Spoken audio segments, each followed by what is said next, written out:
Hi friends, the కల్లెమ్స్ కిచెన్కి స్వాగతం. ఈరోజు నా కిచెన్లో వంట ఉల్లిపాయ పకోడీ అండి. ఉల్లిపాయ పకోడీ ఎలా చేయాలో చూద్దాము రండి. నేను 5 ఉల్లిపాయలు తీసుకున్నానండి. వాటిని సన్నగా తరిగినాను. అందులో రుచికి తగ్గట్టు ఉప్పును వేసుకున్నానండి. సగం చెంచా కారం కూడా వేసుకుంటున్నాను. సగం చెంచా అల్లం వెల్లుల్లి పేస్ట్ కూడా వేసుకుంటున్నాను.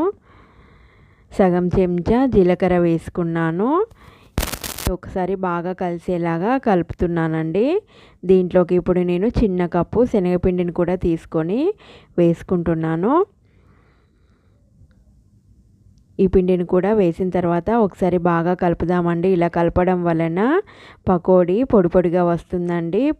అందులోనే వాటర్ వస్తుంది కాబట్టి ఎక్కువ వాటర్ పట్టదండి. కొంచెం వాటర్తోనే పకోడీ పిండి మెత్తగా కలుపుకోవచ్చండి. బాగా లూజ్గా కలపొద్దండి.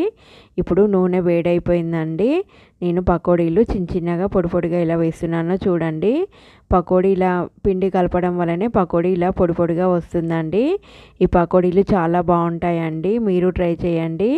మన ఇంట్లో ఉన్న వస్తువులతోనే అప్పటికప్పుడు ఈజీగా చేసుకోవచ్చండి. పకోడీలు ఫ్రై అవుతున్నాయండి. పకోడీ ఫ్రై అయిపోయిందండి. ఇలా ఎరుపు రంగు వచ్చే వరకు ఫ్రై చేసుకోవాలండి. ఈ పకోడీ అయిపోయిన తర్వాత నేను 2 రెమ్మల కరివేపాకును కూడా ఫ్రై చేస్తానండి. దానివల్ల టేస్ట్ కూడా బాగుంటుంది. నా వీడియో కనుక మీకు నచ్చినట్లయితే లైక్ చేయండి ఫ్రెండ్స్, షేర్ చేయండి, సబ్స్క్రైబ్ చేయండి. వేడి వేడిలు పకోడీ రెడీ అయిపోయిందండి.